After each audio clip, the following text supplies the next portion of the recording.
General Hospital will reveal Sasha now lies motionless in a hospital bed at General Hospital, submerged in a deep coma following an emergency premature delivery that has left her life hanging by a thread.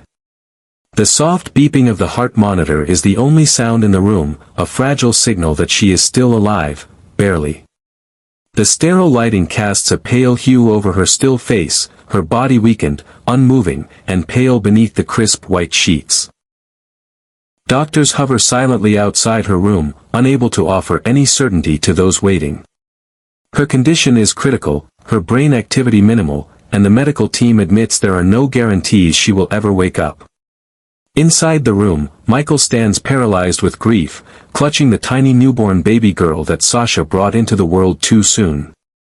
That baby, delicate, fragile, and encased in the sterile warmth of neonatal care, represents both the promise of new life and the heartbreaking final gift from a woman whose existence has been defined by pain, sacrifice, and relentless tragedy. In that suffocating silence, Michael's mind reels with images of Sasha's past, each memory crashing against him like waves of sorrow. Her life, when traced back to her earliest days in Port Charles, reads more like a long, harrowing chronicle of torment than a mere character arc in a soap opera. She entered this town under false pretenses, pretending to be Nina's long-lost daughter, a deception that was not her own but one she bore with grace, eventually forming real, human bonds that would cost her everything. Her first brush with death came when Cassandra poisoned her out of spite, leaving her teetering on the edge of life. She fought to recover, only to later sacrifice her relationship with Michael so he could marry Willow and gain custody of Wiley. That noble choice shattered her spirit. She spiraled into drug abuse, clinging to substances as a way to numb the pain of losing him. The drugs led her into the clutches of Cyrus, whose synthetic concoctions nearly killed her in a drug-induced heart attack. Surviving that ordeal should have been her turning point, but for Sasha, survival always came at a cost. The cost deepened when she found herself pregnant by Brando, a man who offered stability and genuine affection. During her pregnancy, it felt like perhaps the universe would finally offer her peace. But fate had other plans. Locked inside a storage room by mistake during a gallery incident orchestrated by Esme, her water broke far too early. Sasha didn't make it to the hospital in time, and her son Liam, born via emergency C-section, never had a chance. His brain starved of oxygen, he died just days after birth. That loss sent her tumbling back into addiction. The drugs made her reckless. One night, high and broken, she struck and killed Harmony with her car. Even then, she tried to claw her way back toward redemption. She married Brando, clinging to him as her last remaining anchor. But even he was ripped from her arms, murdered brutally by the serial killer known as the Hook. After Brando's death, Sasha was too numb to notice the next betrayal creeping in. Gladys, someone she trusted as family, assumed guardianship under the guise of care but quickly exploited Sasha's finances to pay off her own gambling debts. When Sasha began to recover, emotionally and mentally, Gladys grew desperate and orchestrated a scheme with a corrupt psychiatrist, who drugged Sasha under the pretense of treatment, sending her spiraling into psychosis. Institutionalized against her will at Ferncliff, Sasha was reduced to a shell of herself. But even from the depths of that nightmare, she clawed back one more time, rescued by Cody, and slowly rebuilt her identity, her confidence, and her belief that happiness could still be possible. When Sasha discovered she was pregnant again, this time with Michael's child, something changed. A gentle warmth entered her soul. She vowed to be different, to be better, not just for herself, but for the life growing inside her. She shielded herself from the people and habits that once led her astray. She attended therapy, took vitamins, prayed, and whispered dreams to the baby within her every night. She dared to believe this child would be her second chance, the life raft that would finally carry her to peace. For months, she nurtured that dream. She stayed in the background as Michael and Willow navigated their own emotional battles over Wiley and Amelia. Sasha wanted only to support from afar, letting love, not conflict, define her motherhood this time. But fate has a cruel sense of irony. On the very day she stepped forward to testify at the custody hearing between Michael and Willow, her body betrayed her again. Mid-testimony, Sasha suddenly cried out in pain, clutched her stomach, and collapsed. Blood seeped through her dress as the courtroom erupted in panic. Michael, stricken with fear, rushed to her side as Sasha, through screams and tears, insisted the baby was coming far too early. What was supposed to be a day of legal arguments turned into a race against death. She was rushed to the hospital and delivered her daughter prematurely. The baby was placed in an incubator immediately, fighting for every breath. Sasha, however, never got to hold her. She never even opened her eyes again. Now, as monitors chart her fragile heartbeat and the world waits in silent vigil, her past looms over every heartbeat like a silent elegy. She is a woman who has lost everything, lovers, children, sanity, dignity, and yet she never stopped fighting. Her coma is not just a medical condition. It is a symbol of a life overburdened, of a heart worn thin by grief and yet too loving to give up. In the nursery, a tiny baby rests, unaware of the tragedy that brought her into the world. In the recovery room, Michael kneels beside Sasha, whispering promises she may never hear, tears dripping silently onto her motionless hand. Sasha's story may not yet be over, but if it ends here, it will be a tale not of defeat, but of resilience. A saga of a woman who gave everything, endured more than most could bear, and still managed to leave behind a legacy of love in its purest, most sacrificial form. Michael stood in solemn stillness at Sasha's bedside, the sterile silence of the hospital room pressing in on him like a weight he could neither lift nor escape. In one arm, he cradled their premature daughter, swaddled in a hospital-issued blanket, her tiny chest rising and falling with rapid, shallow breaths, unaware of the storm of grief and fear swirling around her. With his other hand, he grasped Sasha's, the warmth that once defined her slowly ebbing away beneath his touch. Her skin, now cool and pallid, felt like porcelain, fragile, fading, and terrifyingly still. The beeping of the heart monitor, a sound he once took for granted, now became his only lifeline to hope. His thumb stroked the back of her hand in a motion that was part comfort, part desperate plea, as though sheer will and memory could summon her back from the brink of this unforgiving silence. Inside his mind, a torrent of memories rushed in like a floodgate had burst. He could see her, so vividly. Standing at the Metro Court bar, her first smile reserved, then blooming into a laugh that caught him off guard. He remembered the days when they were carefree, before lies, tragedy, and death threaded themselves into the seams of their lives. He saw her radiant with hope, the strength in her eyes unyielding every time the world tried to break her. And it had tried, again and again, with surgical cruelty. Yet Sasha never allowed herself to crumble, at least not publicly. She would stumble, yes. She would bleed, she would fall. But somehow, she always got back up, until now. He remembered the betrayal she staged, the way she orchestrated her own heartbreak so he could marry Willow and protect Wiley. At the time, he had felt nothing but anger. He believed she'd turned her back on him, taken the easy way out, sacrificed love for lies. He'd misjudged her, not for the first time, and now he feared it might be the last. Because now, standing here in the icy grip of reality, Michael saw it all for what it was. Sasha hadn't been weak, she had been unimaginably brave. She had carried the weight of everyone else's happiness on her back, and when it crushed her, she bore it silently. No one truly understood the magnitude of what she had endured, not until they stood where Michael now stood, looking into the fading light of a woman who had given all of herself and asked for nothing in return. He thought of her losses, each one as jagged as the next. Losing Liam, watching Brando die, being manipulated and institutionalized, betrayed by family and friends, haunted by guilt, and numbed by drugs, not out of indulgence, but survival. And yet, she never gave up hope. She never gave up on life. She never gave up on love.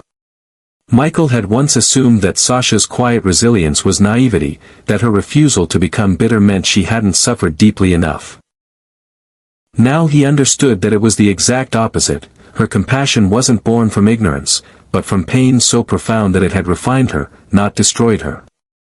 She had loved fiercely, even when she knew it would cost her everything. She had forgiven those who wronged her, even when they didn't deserve it.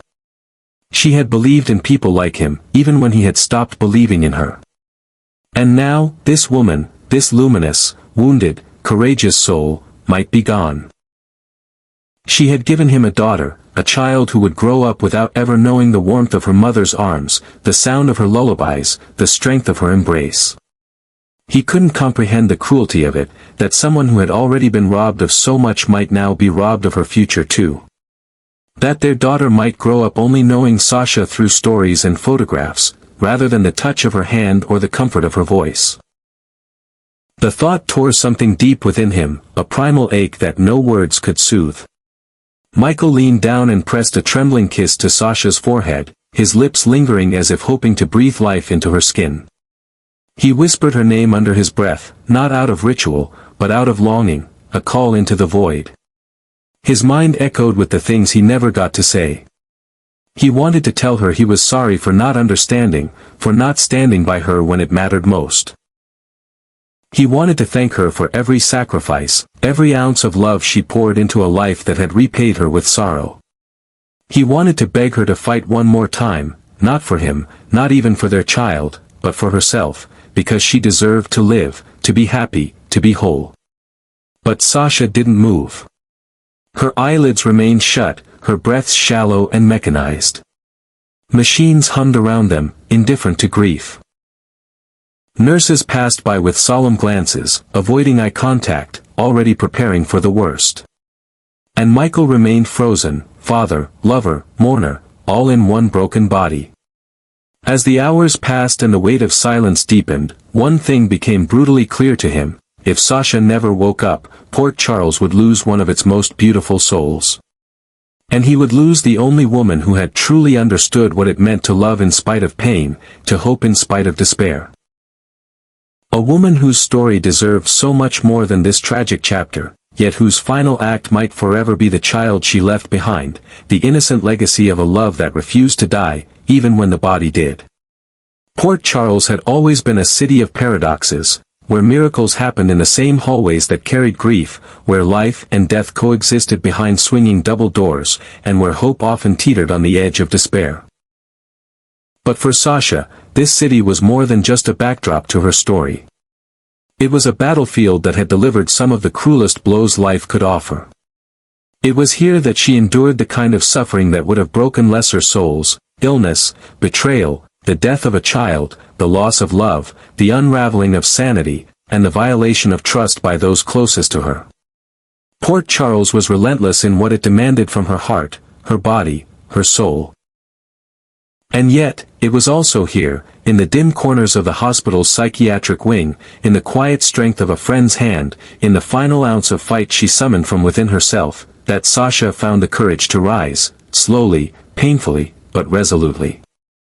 She rebuilt herself not in grand gestures but in small, private victories. Every moment she resisted the pull of addiction, every time she showed up to therapy, every day she chose to believe that life still held something worth fighting for, she reclaimed a piece of herself that the world had tried to steal. Her healing was not linear, it was messy, uncertain, and often invisible to those who did not look closely enough. But Sasha was healing. She had begun to trust again, to dream again, to love again. In her eyes, there had been the quiet radiance of a woman who had survived hell and still found beauty in the sunrise. And yet, as if bound by some tragic design, destiny refused her peace. Now, lying silent and unmoving in a hospital bed, Sasha is once again the center of a quiet storm. She is not conscious to hear her daughter's cries, the soft, desperate wails of a newborn placed prematurely into a world already too cold. She cannot feel the tear that escapes Michael's eye as he stands beside her, watching the woman he once lost and then found again slip further away. She is no longer able to whisper reassurances or press a kiss to her child's forehead or offer the gentle kind of love that only a mother can give. The stillness that surrounds her is not peaceful, it is piercing, unsettling, a suffocating quiet filled with the what-ifs of a life too often denied the ending it deserved. In that sterile room, the only signs of life are the rhythmic hiss of the ventilator and the soft chime of monitors measuring vitals that grow more uncertain by the hour. Sasha's chest rises and falls with mechanical precision, not willpower. Her skin, pale and drawn, contrasts sharply with the bruises, both visible and invisible, that mark her journey. And yet, those scars are more than remnants of suffering. They are a testament to endurance, to battles fought and survived, to a woman who refused to be defined by her pain. Every line on her body tells a story of resilience, of sacrifice, of a strength forged in agony and tempered in silence. She is no longer speaking, but her presence still echoes throughout Port Charles. For those who knew her, who truly saw her beyond the headlines and hospitalizations, Sasha was a symbol of unbreakable spirit. She gave more than she ever received. She forgave more than she was forgiven. And now, as her future hangs in a cruel limbo, the city that watched her suffer and rise is holding its breath. There is no chaos in the streets, no public outcry, but there is a heavy, aching stillness. It settles in the corridors of General Hospital, in the hearts of those who loved her, in the empty nursery where a name remains unwritten. It is the silence that comes when something precious is slipping away, too slowly to scream, too quickly to stop. Michael's grief is only one piece of the weight that now shrouds the city. Others will feel it, too, in the days to come. Cody, who rescued her from Ferncliff and gave her back her life, Willow, who once shared both conflict and sisterhood with her, and even Gladys, whose betrayal may haunt her long after Sasha's final breath. But no one will feel it as sharply, as endlessly, as the little girl who will grow up with a shadow where her mother should be.